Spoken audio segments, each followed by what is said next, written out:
Last spring, one of the most advanced air defense networks on Earth stopped more than 90% of the drones and missiles thrown at it in a single barrage. And yet, it still couldn't keep them all out. In the 2026 fighting between Iran and a US-Israeli coalition, the United Arab Emirates reported intercepting better than 90% of an Iranian salvo, a rate one defense analyst called extraordinary. And yet dozens of drones still got through. Because the number that decides these fights was never the one everyone quotes. And here's the one everyone quotes. A $5 million missile streaking up into the dark to kill a drone that costs less than a used car. The interceptor that costs 100 times more than the thing it is chasing, the single most repeated number of the drone age. And it is mostly not how this war is being won or lost. The price tag everyone keeps staring at is the wrong sign to read. Keep your eye on the stockroom and the factory floor. The cost ratio everyone quotes does not decide the drone war. What decides it is industrial throughput. How many shots each side can afford to have, and how fast each can make the next shot cheaper than the last. And that contest has no settled winner. The lens is plain cost exchange economics. Two sides, each trying to make the other spend more to fight than the fight is worth. The mistake almost everyone makes is comparing the price of just one punch. We're going to count who can keep throwing them. One quick aside. Then we dive straight right into it. The last time the world decided a war by who could outbuild whom, we ended up calling it World War II. Does that logic still hold when one side's shot costs 100 times the other's? That's the video I'm making next. Subscribe if you want it when it lands. Alright, back to the show. Let's start with the eye-popping number, because it's not made up. Patriot PAC-3 interceptor runs roughly $4 to $5 million a shot, and crews will often fire 2 at a single target just to be sure. I kinda smashed a spider a couple times just to be sure too. On the other side, the Shahed-style attack drone, most cited estimates put it in the tens of thousands, from around 30,000 up into the high tens of thousands, with the figure climbing, as Russia, for example, builds more of the parts itself. And here's the thing people get wrong about that drone. It's not a garage job. A Shahed is a factory product. 400-pound airframe, a piston engine turning a pusher prop, it's coming off a real assembly line. The genuinely throwaway stuff sits a tier below it. The little one-way attack drones and FPVs made of plywood or hobby-grade motor, that a small shop can churn out by the dozen in a shift. So, the sticker shock is real, and it runs up and down a whole ladder of drones. If price were the whole story, one side would quickly go broke. But that assumes the same industry size to build and same size budget to pay. Here's the part the headline leaves out. By the best public analysis, around 90% of Shahed-type drones are intercepted or simply fail to reach their target. And the majority are stopped by cheap things. Heavy machine guns, electronic warfare that spoofs their navigation and walks them into a field, or small interceptor drones that chase them down. That's the prediction error.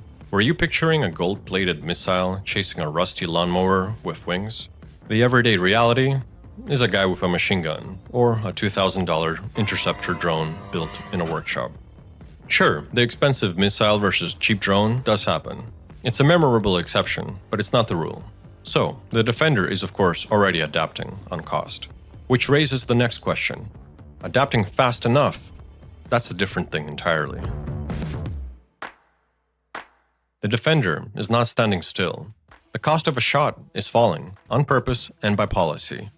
The US Army is now asking industry for a Patriot-compatible interceptor under $1 million. The Missile Defense Agency wants one under $750,000. These are official requests, written down precisely because the old ratio is not sustainable.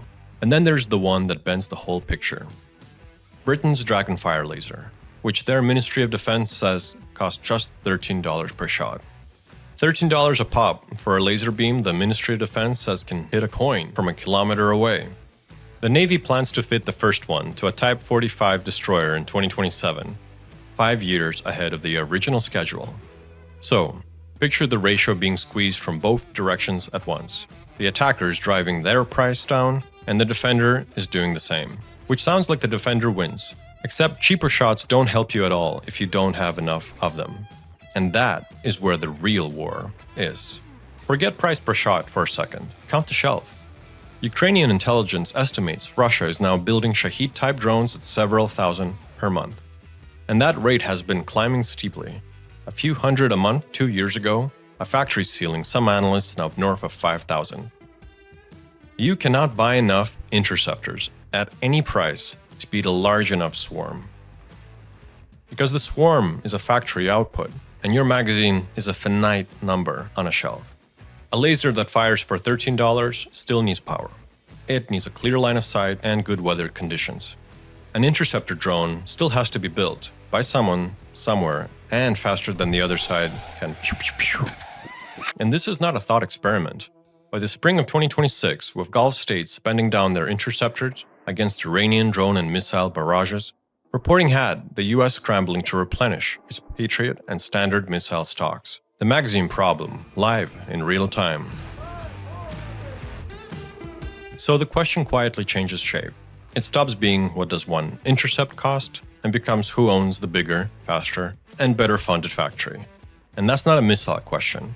That's an industrial base question. And now here's the turn that makes the crazy number perfectly sane. The ratio only looks insane drone to missile. Compare the missile to what it's meant to protect. A power plant, a refinery, a warship. This is spending millions to save billions. And that makes perfect sense. Unless, of course, it accidentally misses and scores a goal against the wrong side, which is what just happened earlier this week in Moscow, Russia.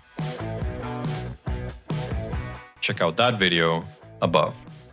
Cheap drones don't make defense impossible. They make defense a question of how much you're willing to spend to protect something worth, hopefully, far more. Okay, so sounds like the defender is doing the right thing. That's the comfortable answer, and it's exactly where it falls apart. Here's the honest version of the other side. The attacker really is ahead right now. Not forever, but absolutely, yes, right now. The saturation math is brutal. One side that can print thousands of cheap threats a month can, on any given night, send more than the defender can affordably answer in whole. The cheap effectors all have catches. Lasers are line of sight and weather-bound, and for now mostly at sea. Spoofing works until the drone flies on fiber optic cable or on inertial guidance, navigating by its own internal sense of motion with no signal to jam. It ignores your jammer. And there's a subtler job. Even when a Shahed misses, and most do, hitting targets less than 10% of the time, it still wins a little by taxing the defender's attention and draining the magazine for the missile flying in behind it. Cheap but ineffective is still cheap enough to be worth it. So the Steelman argument is strong. In the near term, the attrition favors the side with the cheaper mass tech. The counter is history. Every cheap offense window in the history of war has eventually closed.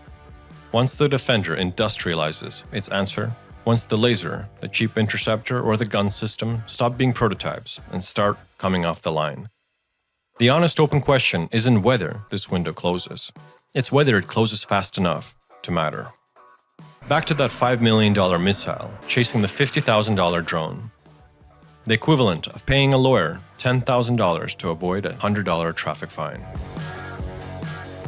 But this is not the final verdict. This is round one in a fight that's just heating up and still going. The number that decides the future war is not the price of a single intercept. It's how many intercepts each side can afford to keep making and how fast they can make the next one cheaper. The war is happening on the factory floor. So, if it comes down to who can outproduce who, we look to the past for clues about the future. The last time the world ran this experiment, the side that could outbuild the others did win. And that's the short version of 1939 to 1945, World War II. But back then, the gap between what each side paid per shot, per tank, per plane was small. And today, it's 100 to 1. So does the bigger factory in economy still win? Or does cheap and mass break the rules of the game? That's the video that comes next. If you'd like to see it, please hit like and subscribe. Thank you for your support. This is Warbot Y, over and out.